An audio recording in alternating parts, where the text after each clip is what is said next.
Hi అండి, అందరికీ good morning అండి. ఈరోజు చికెన్ పికిల్ పెడుతున్నానండి. దానికోసం నేను కేజీ బోన్లెస్ చికెన్ తీసుకున్నాను. 2-3 సార్లు కడిగి పెట్టుకొని తర్వాత ఉప్పు, పసుపు, నూనె వేసి కలిపి స్టవ్ హై ఫ్లేమ్లో పెట్టుకొని వాటర్ అంతా ఎగిరిపోయే వరకు చేశానండి.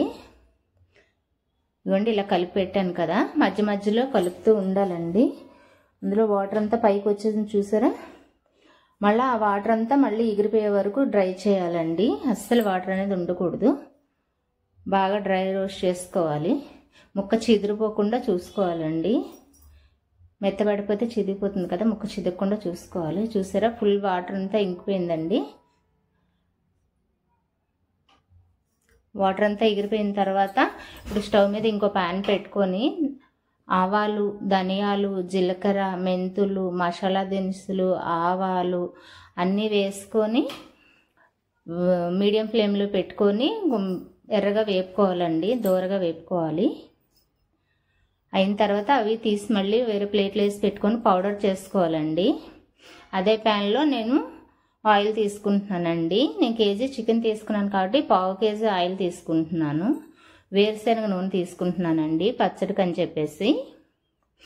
ఆయిల్ కొంచెం లైట్గా వేడైన తర్వాత, పూర్తిగా వేడెక్కకూడదండి, తుల్లిపోతుంది. అందుకని చెప్పేసి లైట్గా వేడెక్కిన తర్వాత చికెన్ కొంచెం కొంచెంగా వేసుకోవాలండి.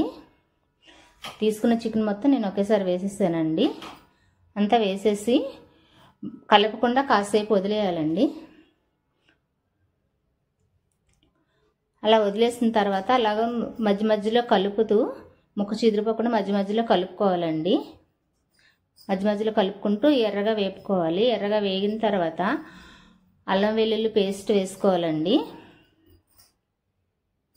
ముక్క ఎర్రగా వచ్చింది కదా, ఇప్పుడు అల్లం వెల్లుల్లి పేస్ట్ వాటర్ వేయకుండా రుబ్బాలండి. అల్లం వెల్లుల్లి పచ్చడి నిలవ కదండి, వాటర్ తగిలితే పచ్చడి పోతుందని చెప్పేసి అల్లం వెల్లుల్లి ఒట్టిదే అలా రుబ్బాలండి, వాటర్ అది తగలకుండా. అల్లం వెల్లుల్లి వేసిన తర్వాత బాగా వేగనివ్వాలండి.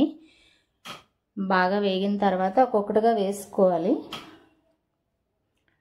చూసారా, అల్లం వెల్లుల్లి పేస్ట్ బాగా పట్టింది. బాగా వేగిన తర్వాత ఇప్పుడు ఉప్పు, కారం, మసాలా దినుసులంతా పొడి చేసి పెట్టుకున్నాం కదా, అవన్నీ ఒక్కొక్కటిగా వేసుకోవాలండి.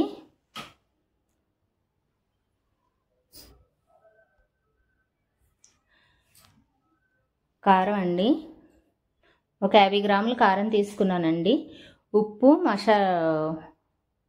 ఉప్పు మసాలా పొడి నేను నా అంచనాకు తగినట్లు వేసుకున్నాను. అది కొలతలు కాదు, మామూలుగా నాకు అజ్జాక నేను వేసుకున్నాను అనమాట, అంచనాకు తగినట్లు.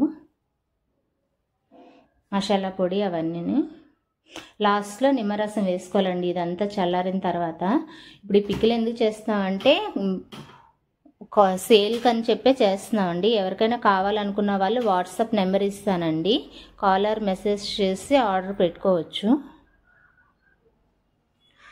చూడండి, ఇదంతా చల్లారిన తర్వాత ఇందాక ఆయిల్ ఎక్కువలా అనిపించింది కదండి, ఇప్పుడు అలా ఉంది. ఒక 3 డేస్ అయ్యేటప్పటికి ఇంకా ముక్కకు బాగా పట్టేసి ఆయిల్ అంతా అంత కనిపించదండి. ఇప్పుడే ఉన్నంత నిమ్మరసం వేసి ఎయిర్ బాక్స్లోని స్టోర్ చేసుకోవాలండి.